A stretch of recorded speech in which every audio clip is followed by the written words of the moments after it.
모두들 평안하십니까? 제가 가장 어려워하는 설교가 주일학교 설교였었습니다. 그런데 더 어려운 설교가 생겨났습니다. 카메라 앞에서 하는 설교입니다. 벌써 몇 번째 반복해서 녹화를 하는지도 모르겠습니다. 여러분들 그림이 좀 그려져 가십니까? 너무 어색해서 말이 꼬이기도 하고 그래서 계속 반복해서 녹화를 하게 됩니다. 그래도 여러분들이 좀 이해해 주시고 이 말씀을 통해서 같이 좀 하나의 말씀을 좀 나눌 수 있는 또 풍성한 은혜의 시간들을 여러분들이 만들어 주셨으면 좋겠습니다. 오늘 베드로 전서의 말씀을 준비하면서 여러 가지 생각이 들었습니다. 무엇보다도 이 말씀이 오늘 우리의 상황에 아주 적합한 하나님의 말씀이구나 라는 생각을 하게 됐습니다. 그래서 어쩌면 이 말씀은 오늘 우리 신소교회뿐만 아니라 한국 교회에 전하는 하나님의 말씀이 될 수 있겠다라는 마음도 갖게 되었습니다. 오늘 본문 여러분 읽어보셨겠지만 본문에서 베드로는 이렇게 얘기를 하고 있습니다. 인간이 만든 모든 제도에 순종하라는 겁니다. 사실 신앙에 있어서 가장 중요한 것은 순종입니다. 그런데 이 순종은 하나님에게만 하는 것이 아니라 인간이 만든 모든 제도에도 순종하라는 것이 베드로의 설명입니다. 세상은 법과 제도를 만듭니다. 그런데 그리스도인은 그 법과 제도를 무시하지 말고 그 제도에 순종하고 살아야 하는 것이 신앙생활이라고 베드로가 말하고 있는 겁니다. 사실 오늘날 우리는 혼란을 겪고 있습니다. 신천지라는 종교단체로부터 시작된 이 바이러스 전염이 한국 전체를 지금 공포에 떨게 만들고 있습니다. 왜 이런 일이 이 사회 가운데 만들어졌습니까? 물론 여러 가지 이유가 있을 겁니다. 베드로의 이야기의 관점 속에서 한 가지 이야기만 해보겠습니다. 가장 커다란 문제는 그들이 정부가 만든 제도에 불순종했다는 겁니다. 그들은 은밀하게 자기들만의 논리로 그들의 교주의 일방적인 이야기에 따라만 움직여갔습니다. 사실 성경은 그들이 말하고 있지만 성경과 너무도 동떨어진 삶을 그들이 살고 있다는 증거입니다. 그런 불순종의 태도가 한 나라를 혼란에 빠지게 한 것입니다. 신천지만 그렇겠습니까? 많은 교회들이 오해하고 있는 것 중에 하나가 국가가 만든 법은 무시해도 된다는 생각입니다. 몇몇 극단적인 사람들은 정부의 제도에 무조건 반대하며 투쟁을 하기도 합니다. 국가는 갈등하며 혼돈에 빠져가고 있는데 그곳에서 찬송을 부르기도 합니다. 누구를 위한 찬송인지 모르겠습니다. 물론 불의를 보고 교회가 침묵하라는 말은 아닙니다. 그러나 기본적으로 기독교인들은 국가의 제도에 순종할 수 있어야 합니다. 그것이 성경이 제시하는 기본적인 삶의 모습입니다. 그리고 베드로는 이러한 순종이 바로 주를 위한 순종이다 라고 이야기를 하고 있습니다.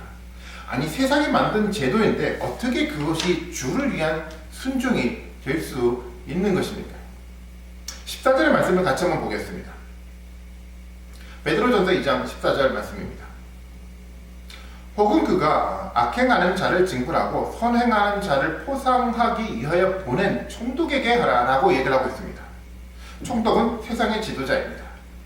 그런데 이 세상의 지도자가 어떤 일을 합니까? 악행하는 사람에게 벌을 주고 선을 행한 사람에게 상을 줍니다. 물론 그는 세상의 지도자입니다. 그런데 베드로는 그 세상의 지도자를 하나님이 세웠다라고 생각하고 있습니다. 그리고 그 세상의 지도자를 통해서 하나님이 악한 사람들을 심판하신다라고 말하고 있는 겁니다. 물론 인간의 제도가 하나님의 말씀에 근거한 것은 아닙니다. 그래서 교회가 본받아야 할 제도도 아닙니다. 그럼에도 우리가 알아야 할 한 가지 사실은 그것을 통해서 하나님이 일하신다라는 겁니다. 우리가 그것을 인정해야만 합니다. 하나님의 세상의 권제자들을 통해서도 하나님은 세상을 심판하십니다. 성경에 이스라엘이 바벨론에 의해서 멸망당할 때도 하나님은 그렇게 말씀하셨습니다. 하나님이 바벨론을 들어서 이스라엘을 심판하셨다라고 말하고 있습니다. 바벨론은 악한 나라였습니다. 그럼에도 불구하고 하나님은 그 나라를 통해서 하나님은 이스라엘을 심판하셨습니다. 세상의 모든 권세자들은 다 하나님의 역사 안에 있는 것입니다. 그렇기 때문에 세상의 제도에 대한 순종은 곧 주를 위한 순종이 되는 것입니다. 바울은 더 강한 어조로 로마서를 통해서 이야기를 하고 있습니다. 로마서 13장 1절과 2절의 말씀입니다. 각 사람은 위에 있는 권세자들에게 복종하라. 권세는 하나님으로부터 나지 않음이 없나니 모든 권세는 다 하나님께서 정하신 바라. 그러므로 권세를 거스리는 자는 하나님의 명을 거스름이니 거스리는 자들을 심판을 자취하리라. 이것이 바울의 이야기였었습니다. 세상의 모든 권세자들에게 복종하라는 겁니다. 세상의 모든 권세는 다 하나님으로부터 난 것이기 때문에 복종해야 된다는 것이 바울의 이야기였습니다. 어쩌면 이 이야기는 오늘날 우리에게 던져줘야 될 중요한 이야기가 되지 않겠습니까? 코로나 사태 때문에 생겨났던 많은 혼란의 문제 때문에 어쩌면 국가는 어떤 제도를 가지고 교회에게 권고의 이야기를 해나가고 있습니다. 그것에 대한 교회는 어떤 태도를 가져야 하겠습니까? 계속해서 베드로는 이야기를 해나가고 있습니다. 오늘 본문 15절의 말씀입니다. 같이 한번 보겠습니다. 베드로전서 2장 15절입니다. 곧 선행으로 어리석은 사람들의 무식한 말을 막으시는 것이다 라고 얘기를 합니다. 좀 애매한 말일지는 잘 모르겠지만 여기서 알아야 될 것은 선행으로 어리석은 사람들의 무식한 말이라는 그 이야기를 통해서 두 가지를 베드로가 비교 설명을 하고 있다는 겁니다. 첫 번째는 어떤 비교를 설명하고 있냐면 선한 사람과 어리석은 사람을 비교하고 있고요. 두 번째는 뭐냐면 선한 사람이 하는 행실과 어리석은 사람이 하는 말을 비교해서 베드로가 설명을 해나가고 있습니다. 이 베드로가 비교해서 설명해 나가는 이 이야기를 잘 들어야 되지만 베드로가 말하는 말의 의미를 우리는 정확하게 발견할 수가 있습니다.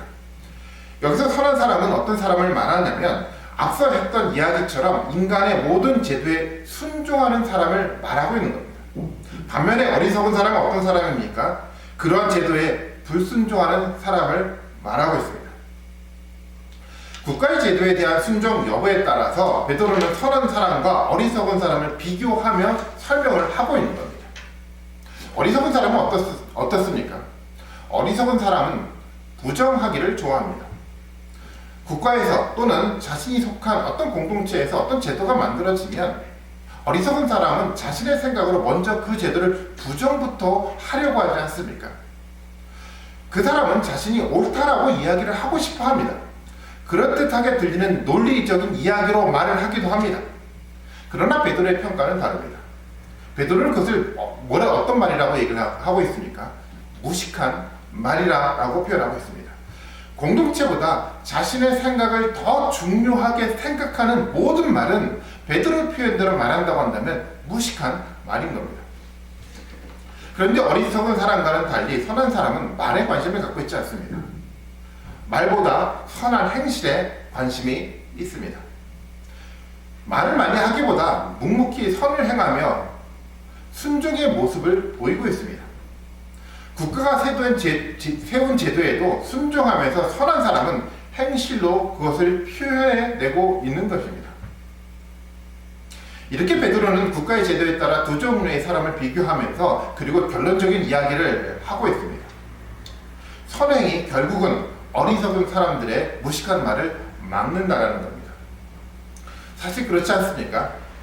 말을 많이 하는 사람이 처음에는 이기는 것 같습니다. 그럴듯한 말로 많은 사람들을 그 사람 주위로 모이게 만들기도 합니다. 그러나 우리는 잘 알고 있지 않습니까? 선한 행실을 하지 않으면 언젠가 그 사람의 어리석음은 드러나게 되어 있습니다. 그리고 결국 그 사람에게 모였던 사람들도 결국 떠나게 됩니다. 이것이 어리석은 사람에 대한 마지막 결론입니다. 말이 아닌 선한 행실을 하는 사람은 다릅니다. 처음에는 말이 많지 않아 사람들에게 관심을 받지 못할 수도 있습니다. 그러나 변함없이 말씀에 따라 사는 모습에 사람들은 결국 감동을 받게 됩니다. 그리고 선한 행실을 하는 사람을 인정하게 됩니다. 베드로의 말처럼 선한 행실을 있는 사람이 어리석은 사람의 무식한 말을 막아버리는 것입니다. 바울도 로마서에서 비슷한 이야기를 하고 있습니다. 로마서 12장 13절의 말씀입니다. 악에게 지지 말고 선으로 악을 이기라 라고 이야기를 하고 있지 않습니까? 사람들이 그럴듯한 말로 마음을 숨기고 있어도 결국 그 마음은 모두 다 드러나게 되어 있습니다. 그리고 그렇게 드러나면 선한 행실을 드러낸 사람이 악한 행실을 드러낸 사람을 이기게 되어 있습니다. 이것이 바로 하나님의 역사인 것입니다. 오늘날 우리가 보고 있는 상황도 그렇습니다. 사비 종교 집단들은 은밀하게 행동을 하고 있습니다. 드러내지 않으려고 자신들의 악한 마음을 감추고 있습니다.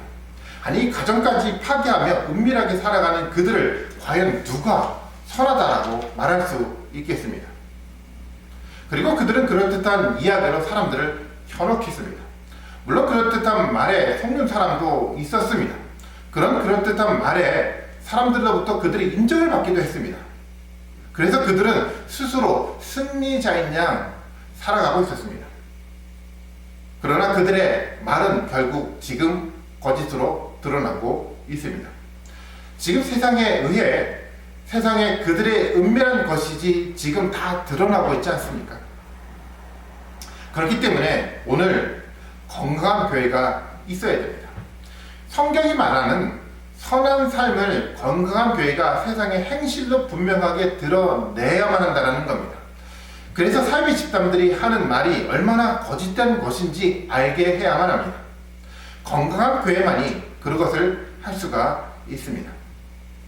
건강한 교회가 선한 행실을 세상에 많이 보이면 보일수록 사이비 집단들의 거짓이 더 선명하게 드러날 것입니다. 사실 그동안 그런 선한 행실을 교회가 많이 드러내지 못했습니다. 그러는 사이 어떤 일이 벌어졌습니까? 선한 행실을 읽고 있는 교회를 보다가 사람들이 지쳐서 많은 사람들이 사이비 집단으로 가게 되지 않았습니까? 사실 그들이 신앙에 대한 열정이 없었던 것은 아닙니다. 열정이 있기 때문에 그들이 간 것이 아니겠습니까? 기존교회에서 말씀을 듣지 못해서 선한 행실을 찾지 못해서 그들은 사이비 집단으로 간 것입니다. 세상 사람들도 그러한 사이비 집단과 교회를 구분하지 못합니다. 교회가 그들과 다르다고 소리내서 아무리 외친다고 하더라도 세상 사람들은 사이비 집단과 교회를 함께 묶어서 평가합니다. 그것이 세상 사람들이 교회를 바라보는 시각입니다. 그렇게 혼란의 시기인 지금이 너무 중요합니다. 어떻게 선한 행실로 교회가 바르게 드러나야 할지 심각하게 생각해 보아야 합니다. 건강한 교회로 세워지기에 어떤 몸부림이 있어야 할지 우리는 고민해 봐야 합니다. 만약에 잠깐 위기만 넘기려고 하는 얄팍한 생각을 교회가 여전히 가지고 있다고 한다면 종교로 인한 혼란은 계속해서 반복될 것입니다. 그렇기 때문에 지금의 위기를 우리는 기회로 만들어야만 합니다. 선한 행실을 세상에 보이는 건강한 교회가 오늘 많이 세워져야만 합니다. 베드로의 말처럼 건강한 교회가 선행으로 어리석은 사람들의 무식한 말을 드러내서 막아야 합니다. 그렇다면 우리가 선행을 보일 수 있는 그런 교회가 되어야 되지 않겠습니까? 아마도 혼란한 시기 가운데 하나님은 그러한 건강한 교회를 지금도 열심히 찾고 있을 것입니다. 베드로는 10절에서 계속해서 이야기를 해나가고 있습니다. 베드로가 이런 얘기를 해나가고 있는데요. 너희에게 자유가 있다라고 이야기를 합니다. 그렇습니다. 믿음을 통해서 우리는 자유를 얻었습니다. 그런데 우리가 바르게 알아야 할 것이 있습니다. 바로 이 자유는 나만의 자유가 아니라 우리가 함께 누려야 할 공동체 관점에서의 자유라는 것입니다. 사람들은 나만의 자유를 진정한 자유라고 생각을 합니다. 그러나 그렇지 않습니다. 나의 자유가 다른 사람의 자유를 해친다고 한다면 그것은 진정한 자유가 될 수가 없습니다. 바이러스에 감염된 어떤 사람이 있는데 만약에 그 사람이 자유라고 해서 거리를 마음대로 활보하고 다닌다고 한다면 어떻습니까? 그것이 진정한 자유라고 생각합니까? 만약 그 사람 때문에 많은 사람들이 피해를 입는다면 그 개인의 자유가 공동체의 자유를 빼앗는 것이 됩니다. 그래서 자유는 개인의 관점에서 생각해서는 안 됩니다. 자유는 공동체의 관점 속에서 생각해야만 합니다. 진정한 자유는 나의 자유가 아닌 우리의 자유가 되어야 합니다. 그러기에 삶의 기준을 내가 내 소견에 옳은 대로 세워서는 안 되고 공동체가 세워야 합니다. 그리고 개인은 그 공동체가 세운 그 기준에 근거해서 순종할 줄 알아야 합니다. 그리고 그 순종 속에서 개인은 자유의 의미를 찾아가야 된다는 겁니다. 그래야 공동체 전체가 함께 자유를 누릴 수가 있습니다.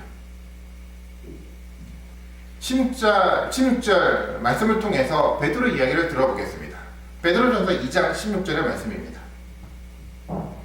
너희는 자유가 있으나 그 자유로 악을 가리는 데 쓰지 말고 오직 하나님의 종과 같이 하라. 베드로가 이야기를 하고 있습니다. 우리가 자유가 있기는 하지만 그 자유를 악을 가리는 데 쓰지 말라는 겁니다. 사람들이 악을 행하면서 그것을 자유라고 마음대로 해석해서는 안 된다는 겁니다. 우리에게 주어진 자유를 다른 사람들에게 해를 주는 자유로 사용해서는 안 된다는 의미의 말입니다. 그러기 위해서 우리는 하나님의 종과 같이 자유를 사용해야 합니다. 이 말의 의미는 하나님의 말씀으로 공동체의 기준을 세우고 그 말씀에 순종하는 종이 먼저 되어야 한다는 겁니다.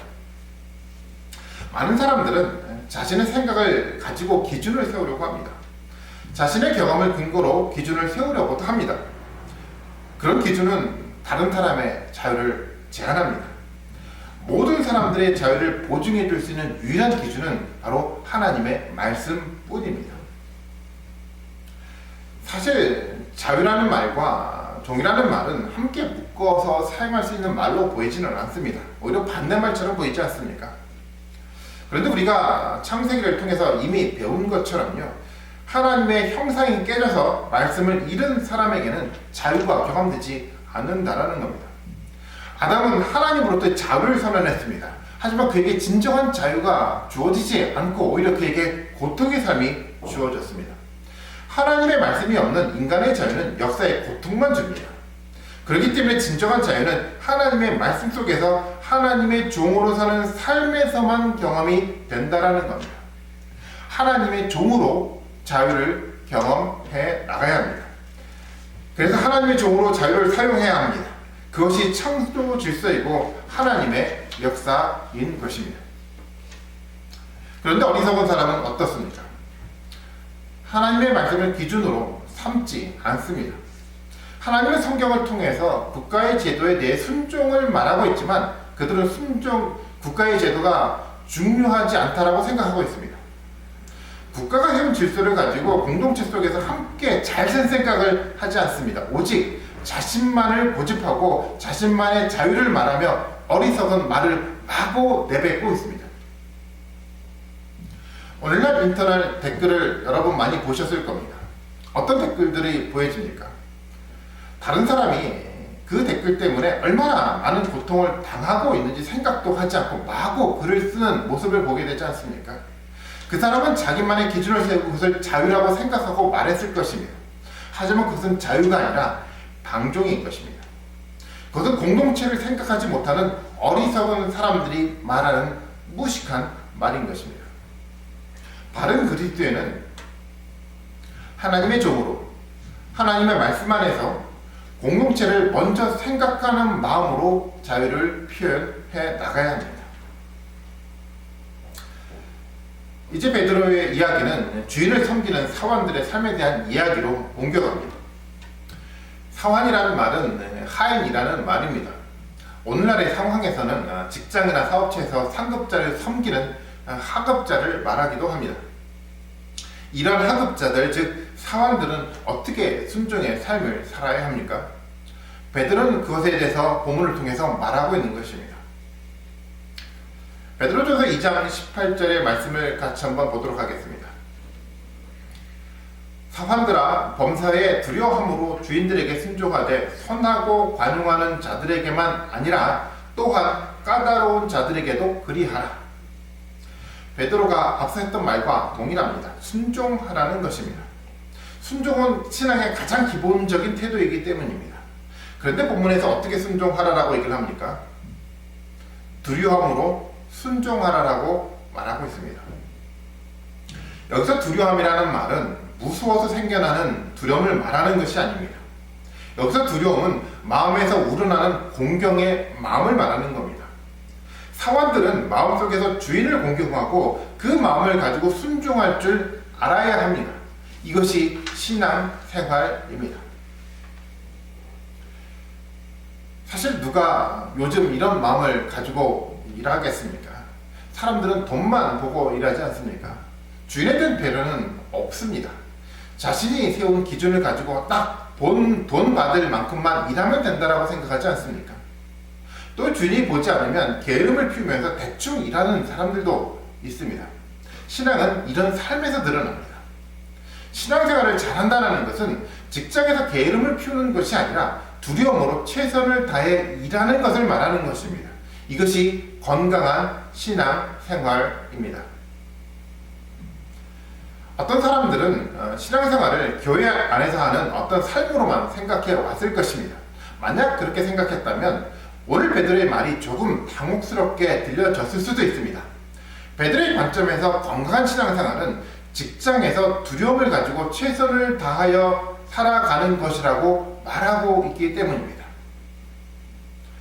베드로는 사실 사람들이 듣기 싫은 이야기를 더 계속해서 이어나가고 있습니다. 어떤 말입니까? 18절의 말씀을 보십시오. 베드로는 주인에게 순종해야 하는데 마음에 드는 주인만이 아니라 까다로운 주인에게도 그렇게 하라고 말하고 있습니다. 아니 어떻게 이런 순종을 하라고 말할 수 있습니까? 까다롭게 하는 사람들 때문에 힘든 경험을 많이 해보지 않았습니까? 때로는 부당해 보이는 일로 고통을 받기도 했습니다. 직장생활을 하다 보면 누구나가 다 그런 경험을 해보게 됩니다. 그런 상황에서 어떻게 순종을 할 수 있단 말입니까? 그럼에도 베드로는 주를 위하여 순종하라고 합니다. 까다로운 사람이 고통스럽게 해도 순종하라고 합니다. 사실 쉽지 않습니다. 베드로가 이런 위로의 말을 합니다. 베드로전서 2장 19절의 말씀입니다. 부당하게 고난을 받아도 하나님을 생각함으로 슬픔을 참으면 이는 아름다우나 라고 말하고 있습니다. 까다로운 사람에게 당연히 부당한 고난을 받게 됩니다. 그런데 그 삶에 대한 하나님의 평가가 있습니다. 베드로가 뭐라고 이야기를 하고 있습니까? 아름답다 라고 말합니다. 하나님의 눈에는 그것이 아름다워 보인다는 것입니다. 무엇이 아름다워 보이는 것일까요? 고통스러워서 찡그러진 얼굴이 아름다운 것입니까? 아니면 분노를 참으면서 다른 곳에서 스트레스를 풀고 있는 그러한 모습이 아름다운 모습입니까? 베드로는 하나님을 생각함으로 슬픔을 참고 있는 모습이 아름답다라고 얘기를 하고 있습니다. 부당하지만 하나님을 생각하면서 하나님의 말씀에 순종하는 마음으로 까다로운 사람에게 순종하는 그 모습이 아름답다라고 얘기를 하는 겁니다. 하나님은 까다로운 사람과의 관계 속에서 하나님의 말씀을 순종하고 있는 모습을 보고 있습니다. 하나님의 말씀이 아니면 절대 순종할 수 없는 상황 속에서 순종하는 믿음을 보고 있는 것입니다. 부당한데도 말씀 때문에 순종하는 모습을 보고 하나님은 아름답다라고 말하고 있습니다. 여러분 위로가 되십니까? 아마도 위로가 되지 않을 수도 있습니다. 그렇다면 한번 이런 생각을 해보면 어떻겠습니까? 우리보다 먼저 그리스도가 우리를 위해 슬픔을 참았습니다. 하나님만을 생각하고 그리스도가 십자가에서 순종했습니다. 그러한 순종의 삶 때문에 오늘날 우리가 하나님의 나라를 유업으로 받게 되었습니다. 우리가 하나님의 자녀가 된 것은 우리 때문이 아니라 그리스도가 참으로 순종했기 때문에 주어졌던 것입니다. 우리보다 더한 고통을 받았지만, 아니 우리의 고통과는 비교조차 되지 않는 고통을 받았지만 그리스도가 순종의 삶을 살았기 때문에 오늘 우리가 여기에 있는 것입니다. 베드로의 이야기를 아주 천천히 읽어보겠습니다. 베드로전서 2장 22절부터 24절까지 말씀입니다. 한번 읽어보겠습니다. 그는 죄를 범하지 아니하시고 그 입에 거짓도 없으시며 욕을 당하시되 맞대어 욕하지 아니하시고 고난을 당하시되 위협하지 아니하시고 오직 공의로 심판하시는 이에게 부탁하시며 친히 나무에 달려 그 몸으로 우리 죄를 담당하셨으니 이는 우리로 죄에 대하여 죽고 의에 대하여 살게 하려 하심이라. 그가 채찍에 맞음으로 너희는 나음을 얻었나니. 그리스도가 우리를 위해 채찍을 맞으며 십자가에 달렸습니다. 그러한 고통으로 우리가 나음을 얻었습니다. 그렇다면 우리도 우리 앞에 있는 고통을 아름다운 삶으로 받아들여야 되지 않겠습니까? 적어도 베드로는 그렇게 생각했습니다. 그리고 그 고통은 그리스도와 함께 한 몸을 이루고 있다는 사실을 확인시켜줍니다. 우리의 고난을 통해서 우리는 그리스도의 고난을 알게 됩니다. 그리고 그 고난을 통해서 그리스도와 한 몸이라는 사실도 확인하게 됩니다. 보통 사람들도 고통을 함께 할 때 하나라고 생각하지 않습니까? 고통이 그런 것입니다. 그래서 고통은 아름다운 것입니다. 고통은 오히려 그리스도와 우리를 하나로 묶어주는 매개체가 되는 겁니다. 삶에서 부당한 요구 때문에 어려움을 당하고 있다면 화를 내지 말고 순종함으로 그리스도의 이 아름다운 삶에 동참하시는 여러분들이 되시기를 바라겠습니다. 베드로는 고난의 문제에 대해서 오해가 없도록 한 가지 이야기를 더 첨가합니다. 고난이 죄를 짓고 받는 것이라면 그 고난은 아름다운 것이 아니라는 겁니다. 베드로전서 2장 20절을 같이 한번 봐볼까요? 한번 읽어보겠습니다. 죄가 있어 매를 맞고 참으면 무슨 칭찬이 있으리요? 베드로가 뭐라고 얘기를 하고 있습니까? 죄가 있어 매를 맞고 참는 것은 아름다운 고난이 아니라는 겁니다.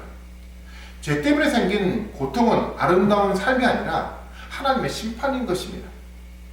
그런데 사람들은 고난만 당하면 그것이 모두 그리스도의 고난에 동참하는 아름다운 삶이라고 생각하고 싶어 합니다.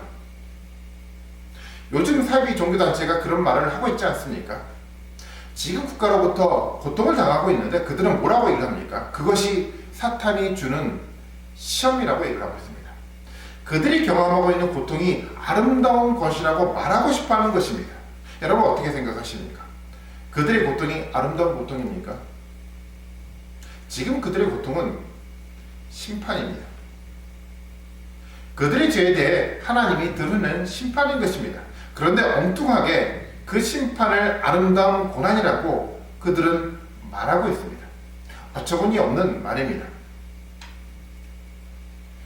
사실 그런 어처구니 없는 말은 보통 사람들도 많이 합니다. 자신이 주인에게 순종하지 않아서 또는 국가의 제도에 순종하지 않아서 받는 심판의 고통인데도 불구하고 그것을 믿음의 시련이라고 말하는 경우가 많습니다. 그리고 어떤 사람은 그것을 간증으로 말하고 다니기도 합니다. 그렇기 때문에 우리는 우리에게 고난이 있다고 한다면 먼저 그것이 우리의 잘못 때문에 죄 때문에 주어진 것인지 아니면 하나님의 말씀을 붙들고 살다가 주어진 것인지 먼저 살펴봐야 합니다. 우리 잘못 때문에 주어진 것이라고 한다면 그것은 아름다운 것이 아닙니다. 하나님이 회개하라고 준 고난입니다. 그렇다면 하나님께 감사 기도를 해야 되는 것이 아니라 먼저 회개의 기도를 해야 합니다. 그러나 하나님의 말씀대로 국가의 제도나 주인의 말에 순종하다가 주어진 고통이라고 한다면 하나님이 인정하는 아름다운 삶입니다. 그 삶은 지금 하나님 나라에 쌓여가고 있는 삶입니다.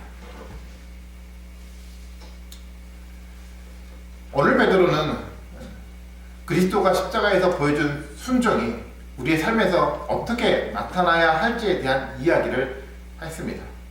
그리스도의 십자가 순종에 동참하는 것이 바로 그리스도의 삶입니다. 그것은 국가의 제도에 대해서 그리고 주인에 대해서 두려움으로 순종하는 것이기도 합니다. 그러한 순종의 삶이 우리가 사는 이 세상에서 실현되었으면 좋겠습니다. 어떤 사람은 그러한 신앙 때문에 아무도 모르는 아픔을 혼자 가지고 있을 수도 있습니다. 누구에게 이야기도 할 수 없어서 혼자 울부짖으며 기도하고 있는지도 모르겠습니다. 그러나 중요한 사실을 기억해야 합니다. 그런 삶 하나하나를 하나님은 아름다운 눈으로 지켜보고 있다는 것입니다. 그리고 그 사람을 그리스도의 영광에 동참시켜 나가고 있다는 사실입니다. 또 그런 아픔을 통해서 계속 그 사람을 성장시켜 나가고 있다는 겁니다.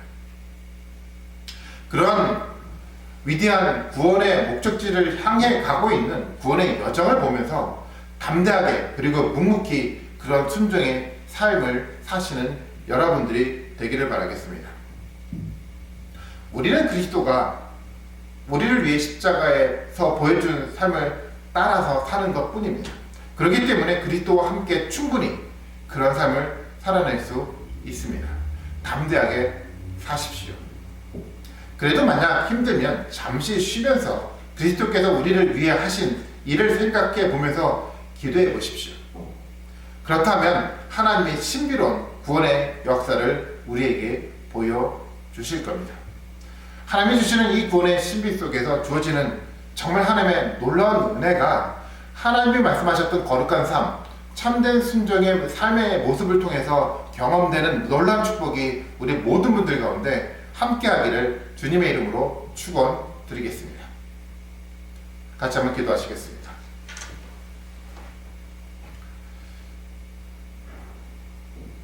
하나님 아버지, 우리가 지금 혼돈의 시기를 살아가고 있습니다. 이 상황 속에서 하나님 우리에게 어떤 말씀을 하시고 계신지 우리가 세밀하게 듣기를 하나님 원합니다. 베드로를 통해서 던져졌던 이 이야기를 통해서 오늘날 우리 이 시기를 통해서 우리가 어떤 지혜 가운데 어떻게 살아가야 될지를 깨닫게 하여 주시기를 하나님 아버지 간절히 빌고 소원합니다. 하나님 말씀 앞에 순종하며 하나님 말씀을 기준으로 삼고 바른 진리 가운데 정말 우리 행실을 세상 가운데 온전하게 드러낼 수 있는 건강한 교회로 세워져 갈 수 있도록 하나님 축복하여 주시기를 간절히 빌고 소망합니다. 건강한 행실이 이 세상 가운데 드러날 때 비로소 거짓된 잘못된 말들이 드러날 수밖에 없음을 저희들이 알고 있습니다. 하나님의 건강한 교회가 정말 이곳뿐만 아니라 한국 곳곳 가운데 바르게 세워져 갈 수 있도록 하나님 아버지 도와주시길 원하고, 그런 건강한 교회를 통해서 잘못된 거짓이 온전하게 드러나고 그들의 입이 막혀져 갈 수 있도록 하나님 축복하여 주시기를 간절히 빌고 소망합니다. 지금 이 사태를 지켜보면서 기도하고 있는 우리 모든 성도님들 가운데 지금 은혜를 베풀어 주시길 원하고, 그들의 기도를 하나하나 들어 응답해 주실 뿐만 아니라 하나님의 위로해 주시고 하나님 평안을 주시고 하나님 말씀을 그들에게 허락해 주셔서 우리가 함께 기도하며 하나님의 선한 뜻들을 멀리서나마 한마음으로 우리가 이뤄나갈 수 있도록 하나님 축복하여 주시옵소서. 항상 우리 가운데 함께 하시길 원하옵고, 하루빨리 우리가 함께 모여 예배할 수 있는 그날이 빨리 오기를 저희들이 간절히 빌고 원하옵고 감사하며 예수님의 이름으로 기도드립니다. 아멘.